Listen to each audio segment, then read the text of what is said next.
ನನ್ನ ಆಚೆ ಹಾಕಿ ಮತ್ತೆ ನಮ್ರತಾ ರಂಪ.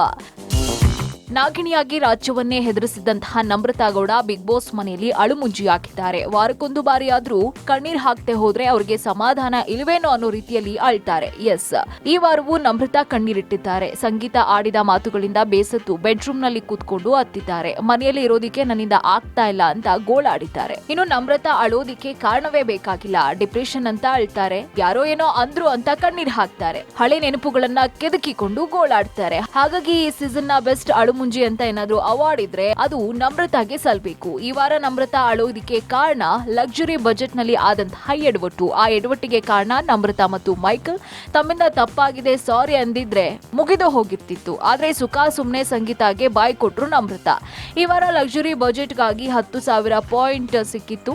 ಈ ಪಾಯಿಂಟ್ಸ್ಗೆ ಸರಿಯಾಗಿ ಹೊಂದಿಕೆ ಆಗುವಂತೆ ವಸ್ತುಗಳನ್ನ ಖರೀದಿಸಬೇಕಾಗಿತ್ತು. ಆದ್ರೆ ಮೈಕಲ್ ಮತ್ತು ನಮ್ರತಾ ಲೆಕ್ಕಾಚಾರ ತಲೆ ಕೆಳಗಾಕಿಸಿ ಲೆಕ್ಕ ತಪ್ಪಿಸಿಬಿಟ್ರು.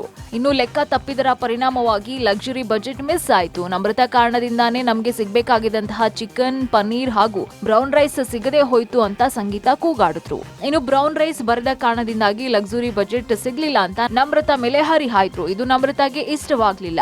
ಮನೆಯಲ್ಲಿ ಅಕ್ಕಿ ಕಡಿಮೆ ಬೀಳುತ್ತೆ ಅಂತ ರೈಸ್ ಸೇರಿಸ್ದೆ. ಪನ್ನೀರ್ ಸಂಗೀತಾಗ್ ಬಿಟ್ಟು ಬೇರೆ ಯಾರಿಗೂ ಬೇಕಾಗಿಲ್ಲ. ಮನೆಯಲ್ಲಿರೋರೆಲ್ಲ ಚೆನ್ನಾಗಿ ಊಟ ಮಾಡ್ಲಿ ಅನ್ನೋದು ನನ್ನ ಉದ್ದೇಶವಾಗಿತ್ತು ಅಂತ ನಮ್ರತಾ ಹೇಳಿದ್ರು. ಇದನ್ನ ಸಂಗೀತ ಕೇಳಲಿಲ್ಲ. ಹಾಗಾಗಿ ನಮ್ರತಾ ಬೇಜಾರ್ ಮಾಡ್ಕೊಂಡ್ರು.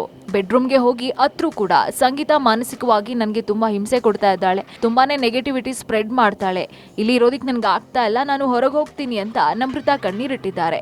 ಇನ್ನು ಬೆಡ್ರೂಮ್ ನಲ್ಲಿ ಕಣ್ಣೀರ್ ಹರಿತಾ ಇದೆ. ಕಣ್ಣೀರಿನ ಕತೆ ಕಿಚ್ಚನ ಪಂಚಾಯಿತಿಯಲ್ಲಿಯೂ ಮುಂದುವರಿಯುತ್ತಾ ಅದನ್ನ ಕಾದು ನೋಡ್ಬೇಕಿದೆ. Digital desk, Public music.